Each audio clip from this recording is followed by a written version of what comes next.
ڕێز و خۆشەویستی هاوڕێیان، دوو تەلەڤیزیۆنی مەسعود و مەسرور و نێچی چەواشەی ئەو میلەتە نەکبەتە هەژارەی دەکەن وا پیشان دەدەن کە ئینەما ساڵانە هەموو ساڵێ ئاوانیە چەواشەکاری میلەت دەکەن. چییە؟ هیچ شەرمیش لە خۆیان ناکەن. باز لە پرۆفشنال بوونیش دەکەن. تێم دەگەی باز لە پرۆفشنال بوونیش دەکەن کە تەمەناوەڵمدا لە کوردستان 20 سال لە قا بکەم.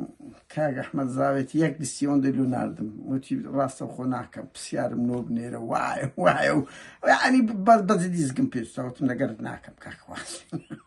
ناکەم ینی کەسێکی بەڕێز و بەڵام کاکە 20 پرسیاری نۆ ناردیمە دەبی وابی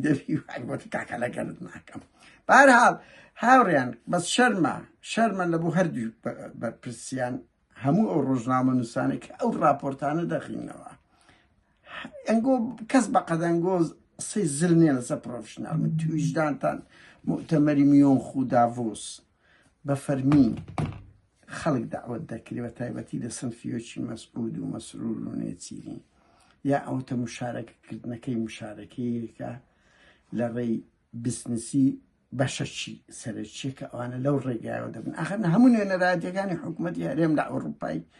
بڕۆن بپرسن هەمووی بە ناوی شەریکی تجاری دەرهاتیە بە قوربان. کاچی من یعنی ئەو جەوەکتان دروست کردیە فێڵ لەو میلەتە نەکبەتەی دەکەن دێن راپۆرتێک بڵاو دەکەنەوە کە ئینەما ئەوانە زۆر لە ئاستەکی باڵا و گرنگەوە بوون. ئێوەزانن ساری دیقیانوسی پێدەگوتێ کوردی 45کانە چالاچێک دەکرێت 10 کەس دەکوژرا دەیانگۆ 300 چاوی من لۆ ئەمەلیاتی دەویان دەچوون خۆیان دەچون دەیان کرد دەستکەوتینەتەوەی و دیبلۆماسی بە خەڵک ناوی نەفەرەکیان دەگوت. ئەوە زۆر خەڵکی ناوە لە خۆی دەنووسێت دیدارم نەگەرەوەی کرد ئەوم کرد. ئەگەر دەچێسە گوگلی پرۆفایلەکە بزانە ئەو کەسە چییە بەجددی ئەنی ئەو سەردەم چوو کاچی من سەردەمی گوگلات ئەتوی بڕ لێ دەدەی هەموو شتەکان بە دیار دەکەی. بۆی شەرم کە شەرم ڕووداوەوە کەس بە قەدەرەنگۆ نییە قسە ناکاوایە من ناپرۆفشناڵی بەس بڕۆن بێرن یەکێک بینە سەرتاوە بڵێن مؤتەمەری میۆنخ ئەوانە خەڵک چۆن بەشداری دەکا. ئەوانە بە دەعوەتی فەرمی مؤتەمەرەکەیان ئەوەتە جزئێک لە پارەی ئەو میلەتە نەکبەتەی لەوێ سەرف دەکەن لە دیدارەکانیان لە پەیوەندیەکانیان لە ڕسمگرتنەکانیشیان بڕواکە بەششیان. یعنی ئەمە بەنمونە ئەو دیدارەی نێچیر 2 ساڵ لەمەوبەر لەگەر ئەوەی کرد ترامپی کرد تاخۆ چەند ملیۆن دۆلاری دایە ئەی کە پێی گوت ترامپ پێی گوت ئەو تو سەرۆکی وڵاتە ژنەکانیان سەراسان کاک نێچیر برا ساڵانە دەچی کوژێ لێە ملیاردێر بە پارە قوتی ئەو خەڵکەی. ئەستا کاک مەسروریش هەموو ساڵێ دەچی. ئێستا لە گوگلمدا دەبینم کە ڕاوێژکاریش بەهەر دەچوو نەک سەرۆکی حکوومەت بووە. بەهەرحاڵ هاوڕێیان ئەوانە ئەوکو گوتم لە شۆسێ و میۆنخ بەس ئەوی داڤۆس سەرسەرف اقتصادیە کەچی دێن بە دەستکەوتە چینەتەوەی. باشە وەرە با بێن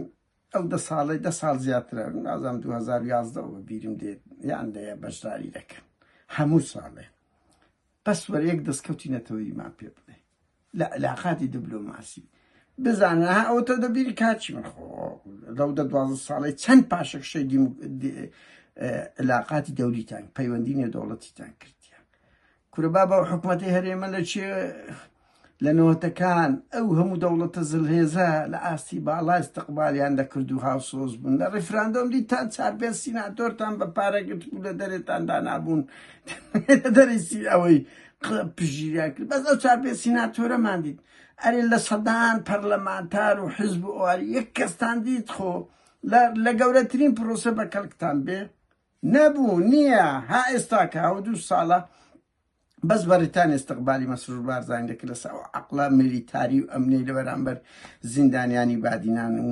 هەتتا دانیشتنی لەگەر قونسڵ و ئەوەکان زۆر بێزەڵەتی بووە. ئەمە ئاگامان لێ بوو ینی زۆر لی پەس بوون لە ئاستی مامەڵەی هەتتا لەگەر سەفارەت و قونسڵخانەکانی ئەوە بە ئەویش ئەو نەدیم زەهاویەوە کە دەرکەوت گەندەڵەکە ئەویش بە دەرکرا لەبەر ئەوی لەو سنفانە لە ئەوروپا جێنابتەوە.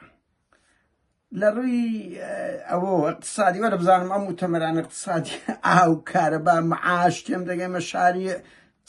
چی استفادە دەکەن دەستنەوێندە جگە لە ئەلبوم دەرخستن و ڕکلامکردن لە بۆ خۆتان لەگەوەی کردو نگبەتی فەقیر کە نازانی لە گوند و شتەکان ئەوە بە پارەیە و هەموو هیچ دەستکەوتەچی لە بۆ کوردنی و جگە لە ئەوەی چی ترتان استفادە لێ کردی وەرن بەربوومەکانی ئەو مؤتەمەرانە لە بۆ خەڵک باسکەن باش نییان ئێمە هاوڵاتە چیە و نیشتیمانەیە قوربانیماندایەکە کە قوربانیشمان نەدابی هاوڵاتین وەرە پێمان برێ لە مؤتەمەرانە وەرنەوە چ دەستکەوت دەکەن دەستکەوتەکانی ئەو 12 ساڵی ئەو سێ مام و برازا و کوڕی لە بۆ خەڵک باسکەن حەقە چڕای خۆمان نییە یعنی پرسیارەشی سەرزازی وەرە پێمان برێت استفادەتان کردیە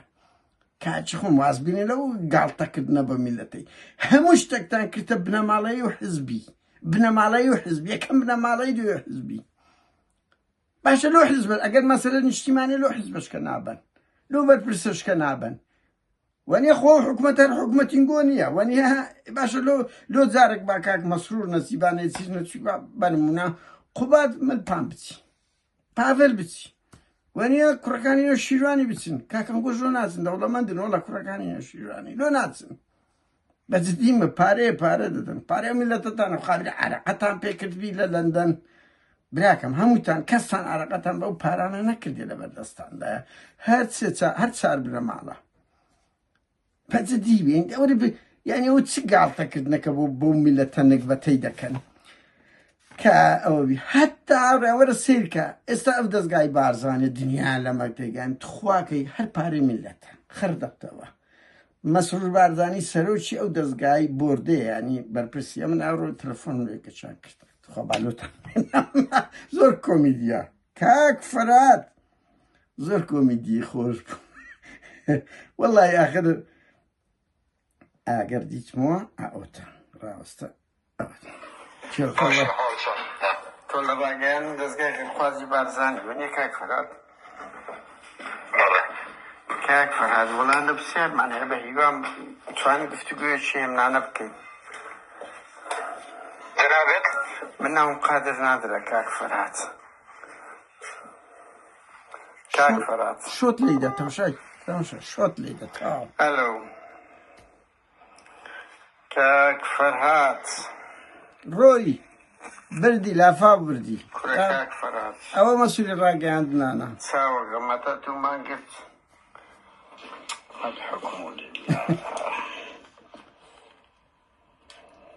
بەرحاڵ ئەوڕیان هیچ شتێکیەوە نییە یعنی دەستگایەکیان هەیە دەستگا باشە یەکێتی شێتی مام ئەویش دەستگای مامی هەیە باشە مانجی کورە ئەو ئیماراتە ئەو قەتەرە کورە ئەو تورکیایە کورە ئەو کۆریایە هەموو مانجی سووری وڵاتەکەی خۆی بەسیمە بارزانی یان ئەوە سەبر بگرن ئەو ماوەنان نییە هاوڕێیەک دێت کۆمەڵێک فەزاعەتی دەستگای بارزانی لە ئەوروپا باسەکە باشە لە ئەوروپا بە بەڵگە سەبر بگرن وەرن لە ئەوروپای شکار لە ئێمە بکەن وەرن باش نییە کە فەزاعەتەکانمان بڵاو کردەوە یعنی چی هەموو شتێک بوویتە حزبی و حکومی و شەخصی پارەی و میلەتەیە خەڵک دەنێرێتە دەرەوە لەسەر ئەرچی سەرۆکی فەرماندا مەسرور بارزانی یان پاڤل تاڵەبانی لەسەر ئەرچی قوبات تاڵەبانی لەسەر ئەرچی کورد بابە شەرم کەن هەستێکتان لە ئەوروپا گەورە بوونە تخواشتی وە لە ئەوروپا لە ژیانتان خوێندیتانەوە لەسەر ئەرچی ئەوەیە پارەی ئەو میلەتە نەکبەتەی دەبەن بەرحاڵ هاڕیان مؤتەمەری داڤۆس و دوو مؤتەمەری تجاریە بەشداریکردنی بە قوتی ملیۆنان خەڵکە ملیۆنان دۆلارە ئەو چەند ساڵە بەبێ ئەوەی نە لە ڕووی اقتصادی سفادەیان کردوین نە سیاسی علاقاتیان بکرد جگەلەوەی ئەلبومی مالی خۆیان زیاد کردیان ئەلبومی ماڵی خۆیان زیاد کردی لەگە بەرپرسەکان ڕکلامە شەخسی چەواشەی ئەو میلەتە لە ڕێی ڕوودا و کوردستان بیست سار دەکەن و کاتێکی خۆش